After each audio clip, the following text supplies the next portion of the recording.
12, 13 years ago, so my story is not that long.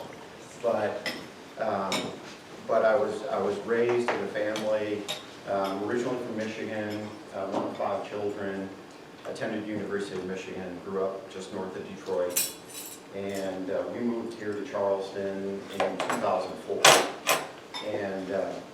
And since that time, I moved to Charleston to work for the beach company. And I'm now the Chief Operating Officer for the company. And rather than kind of talk about all the different things that the company does, because it's been around a long time, some of you may be very familiar with what we do, some may not. I thought it would be helpful just to talk about a couple select projects and what they mean for the communities and where they're located, and the people. Maybe tie some of that back to the diocese here, and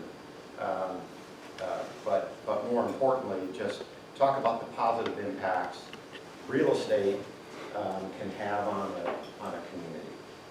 And just to start off, so this is one of the things that we like to talk about, that when we undertake a project that we're looking at making the world better, one thoughtful place at a time.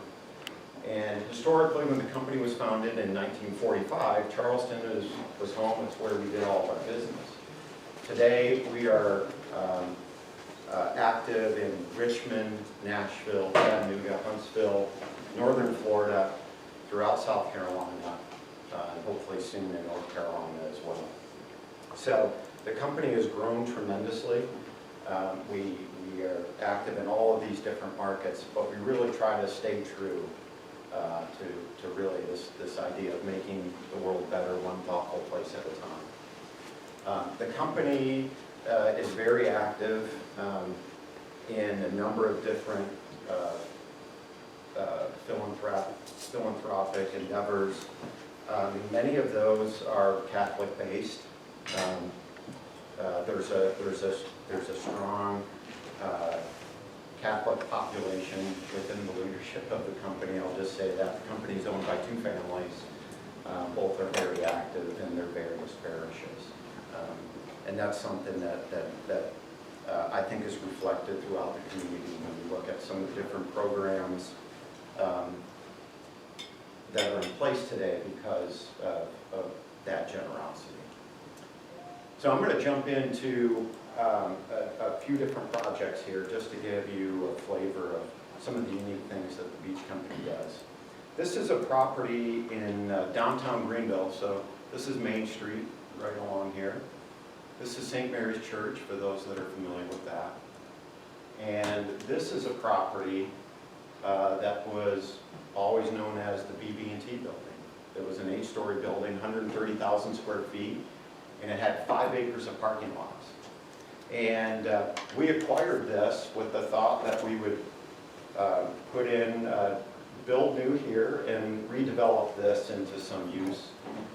Affordability is a major issue in every market that we deal with, and we looked at this and thought this would be a great opportunity to deliver affordable housing product to downtown Greenville. But this really required working with a historic neighborhood here.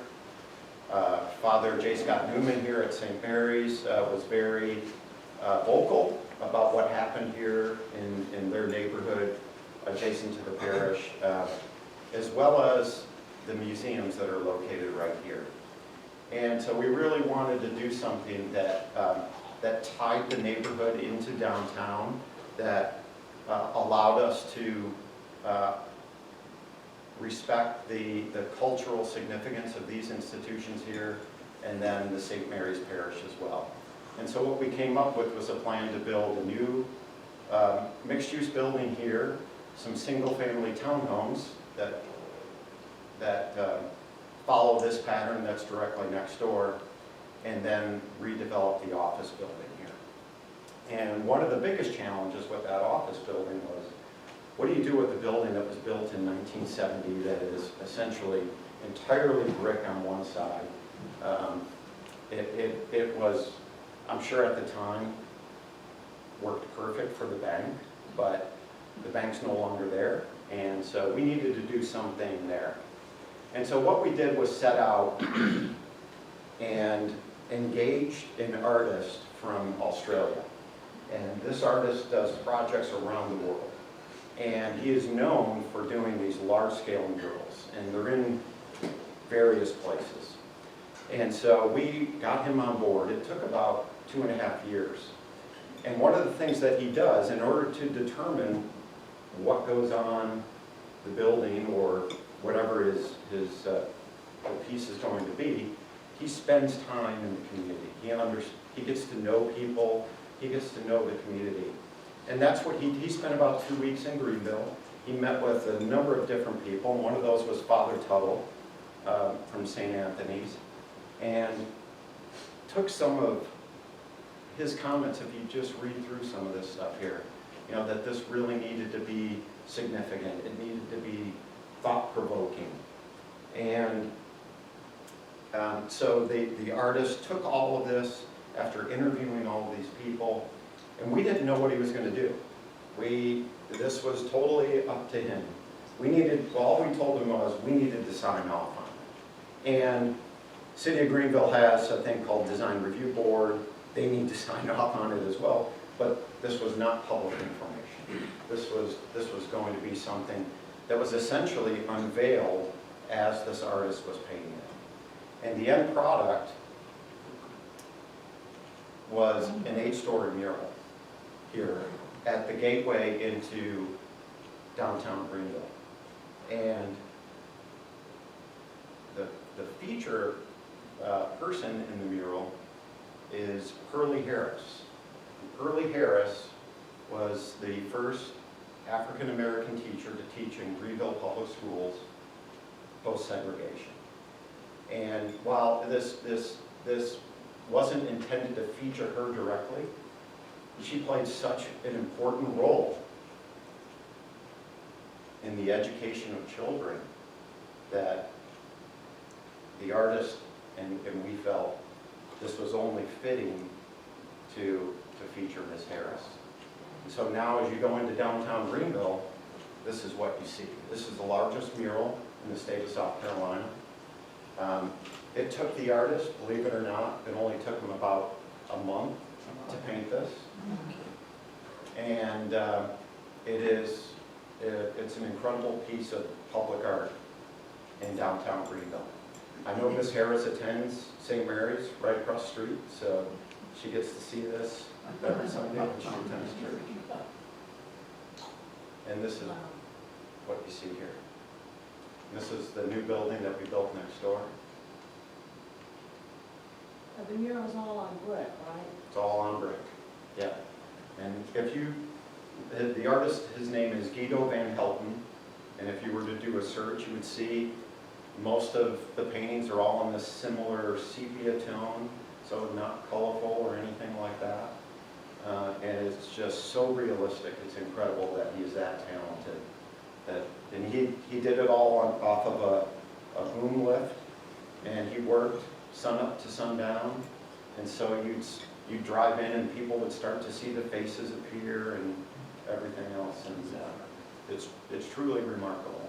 It's been featured in a number of magazines.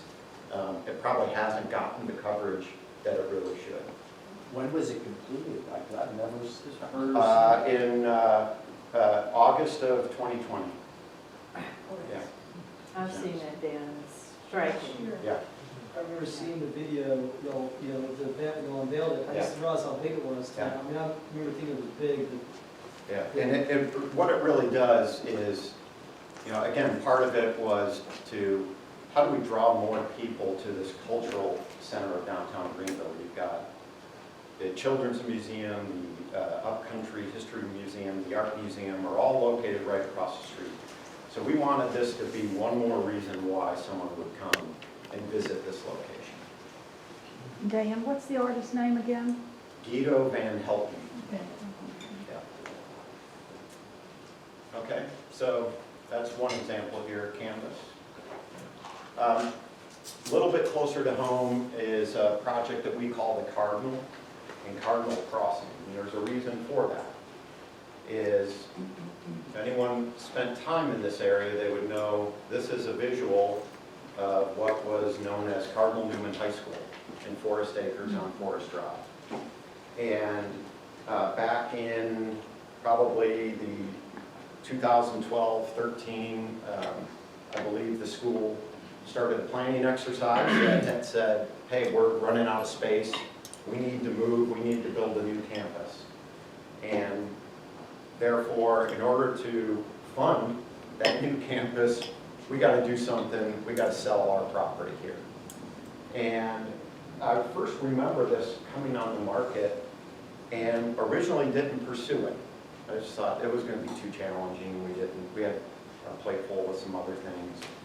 And the first, I believe the first group that pursued it, it didn't work out for them. And we were contacted and said, sure, we'll take a look at it. And long story short, we ended up agreeing to a purchase agreement with the diocese. The diocese owned the property. And I started scratching my head thinking, how am I going to negotiate with the bishop? Because that's who you're dealing with here.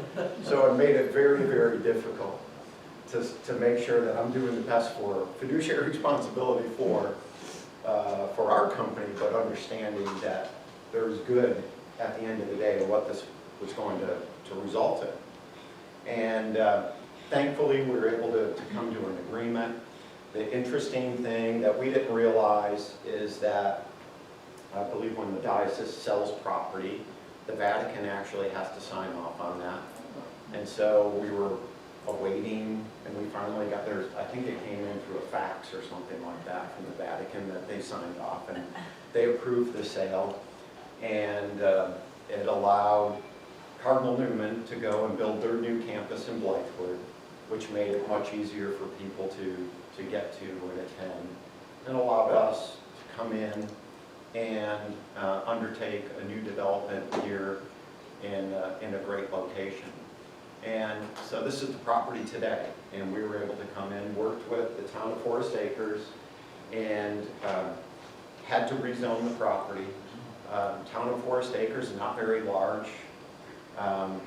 This is probably the last development like this that you'll see in that community, but it was very important to them that this was something that was going to really allow people that would live here to be able to walk to adjacent groceries. So there's a Lowe's food store right next door. We built 42,000 feet of retail here. That again is neighborhood retail in commercial space. It allows the people that are living here as well as the neighborhood to be able to come and walk to things so that they don't necessarily have to get in their car and drive to those locations. A lot of older population in Forest Acres that don't need their large homes anymore. They want to stay in the community, and they found that the Cardinal is a great opportunity for them to be able to do that. So this is something here that was able to give back not only to the community, but to the church here in South Carolina as well. And then finally, something a little bit closer to home is a project called the Jasper. And I'm sure a lot of you are familiar with it. It has a tremendous amount of history. This was a building that was built by the founder of the company back in 1950. And it served its purpose for 65 years. And this was really affordable housing on the Charleston Peninsula. This was a place where any number of people you can talk to, I'm sure they have stories about when they lived at the Jasper. And I still remember the sign that was out in front, and it just said, "Best views in Charleston." And that was really the case, but the ceilings were 7 feet tall, the windows were small, there were refrigerators and closets. I mean, it just really outlived its useful life. And so that's when we realized that we were going to have to do something, that this was going to have to be redeveloped. And we spent a considerable amount of time working with neighborhood groups in the community to really try to come up with a plan that would redevelop this property. And that went on and on for some time, and we really thought we were there. And there was a planning commission meeting held in February of 2015, and I remember that date because it was pivotal. You know, this was to rezone the property into a plan that would bring the building down, provide, it actually had a workforce housing component associated with it, as well as some commercial space as well. And the room was so crowded, and it was a very anti-development group that did not want to see anything. The fire marshal canceled the meeting, and that's when we knew that we were pretty much going to be limited in terms of developing back under the existing entitlements that were in place there. Was it the Charleston Village? Yeah, there were a number of different groups, yes. Oh, listen, all with very concerted issues that they wanted to protect what they felt strongly about. So, and we understand that. But it was just to that point, and it's really I think, a case study for how these different projects can come about and all the different things you face, whether you're viewing it from the developer's perspective or you're viewing it from the neighbor's perspective. There's all these different things that go into it. And ultimately, we got to a point to where we came back with a plan under the existing entitlements, and we were deferred by the BAR, and they said, make these changes. We did. We came back, and they denied it.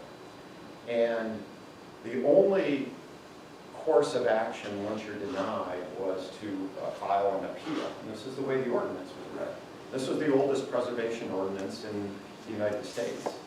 The only thing you could do is go and appeal to circuit court, and so that's what we did. And I don't believe anyone else had ever done that before. There was always, this is what you do, but we looked at it and said, okay, we're going to appeal because we feel we did exactly what you asked us to do. And so we did that, and there were mediation, and there was arbitration, and finally we went before the judge, and you know, the judge ruled in our favor. Before that order was entered, we were able to settle with the city and the neighborhood groups to really define what the project would be and how it would get done and so forth. So, you know, that put that to in the past, but then it came time, well, now we got to build it. And you don't see large buildings, 12-story buildings being built in Charleston that often. And so it became very challenging in how we were going to do this. More importantly, how we were going to pay for it. And so spent a lot of time and effort in doing that. And listen, I have an interest in you know, going through all these meetings and things. There were people there speaking against us that I sat next to in church every Sunday morning. So it presented a very unique situation. But knowing that we wanted to really build something that would not just last 100 years, but 200 years. This is multi-generational for our company, and this is something that we wanted to build to stand the test of time. And so that's what we did.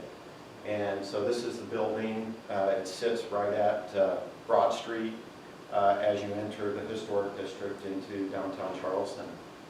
It consists of 219 residential units that you see here, looking out over Colonial Lake.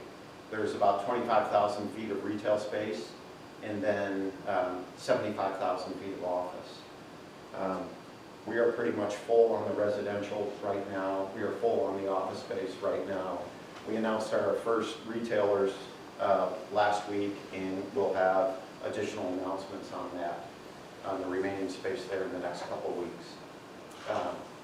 So, you know, despite all of the opposition and what we went through, some of those people that spoke at those meetings are living here now. It's very interesting. A day like today, what you hear about in Charleston is flooding, right? What happens? And when we get this abnormally high tide that comes in, the infrastructure that we were able to put in place as part of this project, this morning, there is no water on Berry Street. There's no water on Canal Street. Otherwise, if this wouldn't have happened, those streets would be underwater as well. So what I'll say about new development, the codes are so strict that there are positives that come out of it. It's not just the traffic generation and what happens to schools and different things like that. The approach that's been taken right now has been extremely strict, and those are benefits. So those neighbors that are on Canal Street today, they'd be in a different situation if it wasn't for something like this and the improvements that have come in place. Now what we can't do is change the level of, we did what we could out on Broad and Lockwood to handle just the drainage in a rain event. You may have noticed some of those improvements, but the Army Corps of Engineers and the city and a number of stakeholders are working on a plan to be able to address tidal surge and other things like that. But this is something that we're very proud of, and the connections to the different public spaces that surround us was very important. And again, we think that this will stand the test of time, and this will be something that Charleston will see in 200 years. And is there any rooftop amenities as part of it? There is. This entire area right here, this is where the pool is located. There's almost an acre of rooftop area here.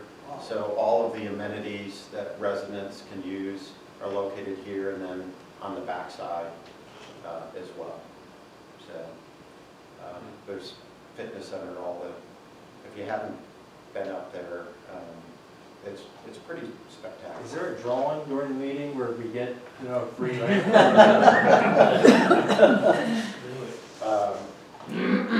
But yeah, I'll just end this way. Charleston is not an easy place to develop in, and we have a lot of people coming here right now.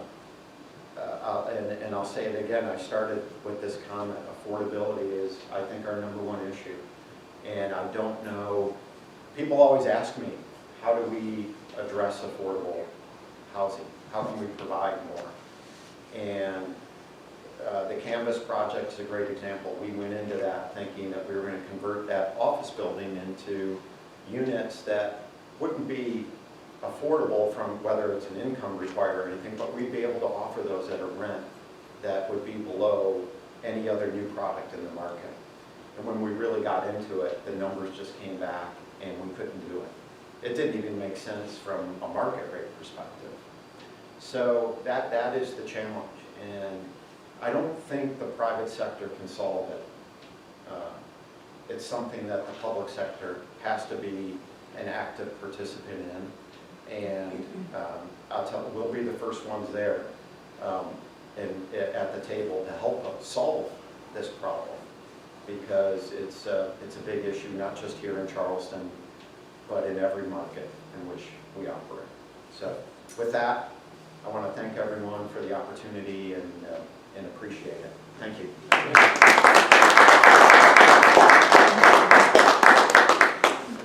Dan, may I throw a question out? Sure. So first of all, thank you again for doing this. This is wonderful. Really appreciate it. So if you were to put the crown of that policy-making, private sector understanding, authority, who could just wave your hands and make it work. I mean, because we all know that the public sector can be kind of a blunt instrument at best. Mm-hmm. What would you do, or what do you think could be done to address the affordability issue, particularly balancing with the new development Well, demands? so much of it is you're really dealing with two different governmental bodies. One would be at the county level, and one would be at the municipal level. And when it comes down to real estate, there's a number of different things that can be done. First and foremost, there would be real estate taxes. So whether it's some type of long-term tax abatement or a fee in lieu of taxes, any number of things can be used as a vehicle to provide incentive for people to move forward with a project like that. Other things that have been attempted are items like bonus densities or waiving of other types of fees.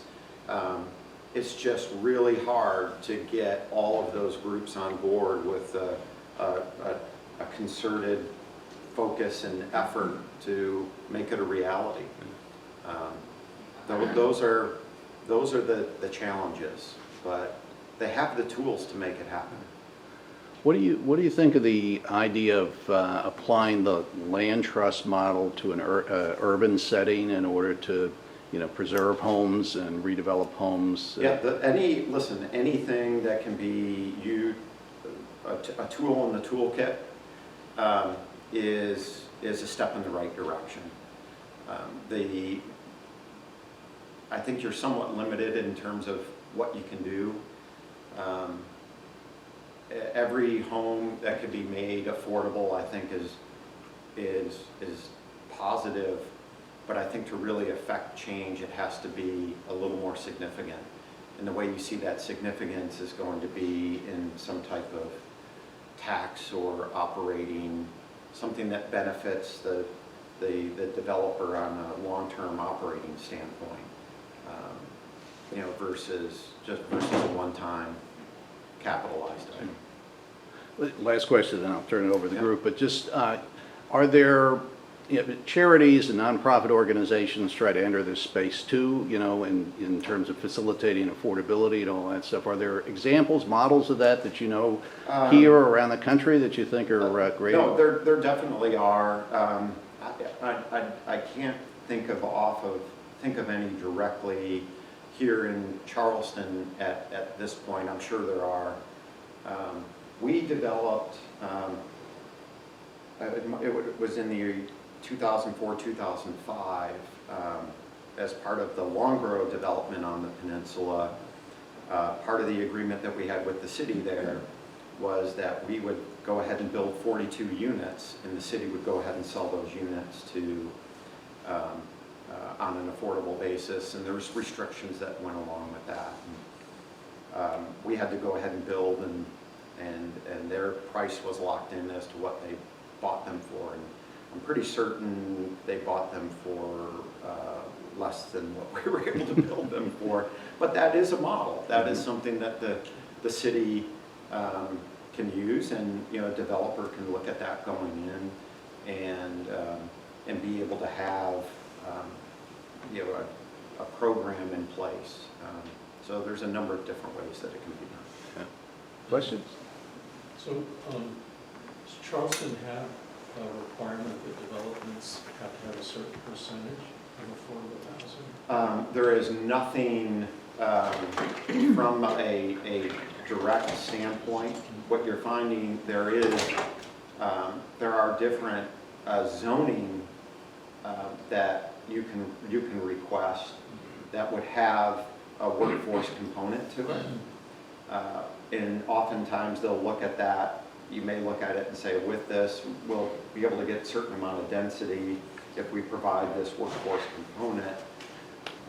But there's another piece to that. There's also the ability for a developer, instead of providing the workforce housing, they can pay a fee and opt out of that. That fee goes into, it may be Charleston Housing Authority, I'm not sure. And I think that's the way affordable housing ordinances work. So Yeah. you can opt out and pay a fee, but Yeah. it's usually pretty high. Yeah, the question that I would ask is, can the public sector put those funds to use in a way that equates to the same number of affordable units that the developer is opting out on? So I don't know if they can get if it's a true balance there, because the majority of the projects that you're seeing in the private sector, that's what they're opting to do right now. Other questions? What is the price point for affordable housing?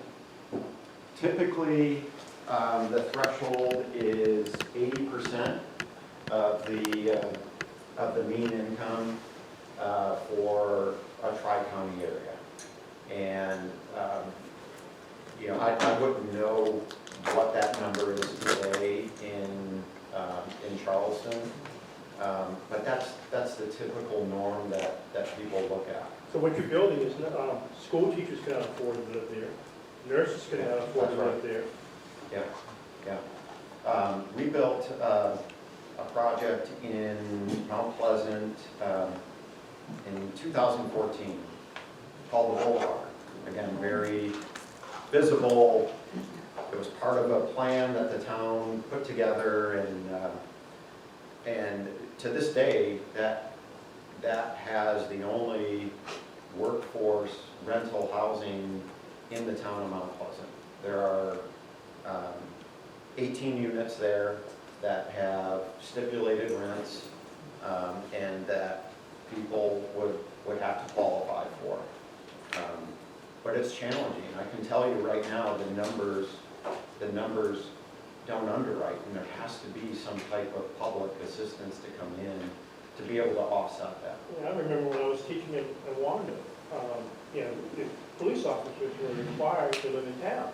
Yeah. They can't even afford to live in town. My daughter's a school, she's a school teacher at Carolina Park, and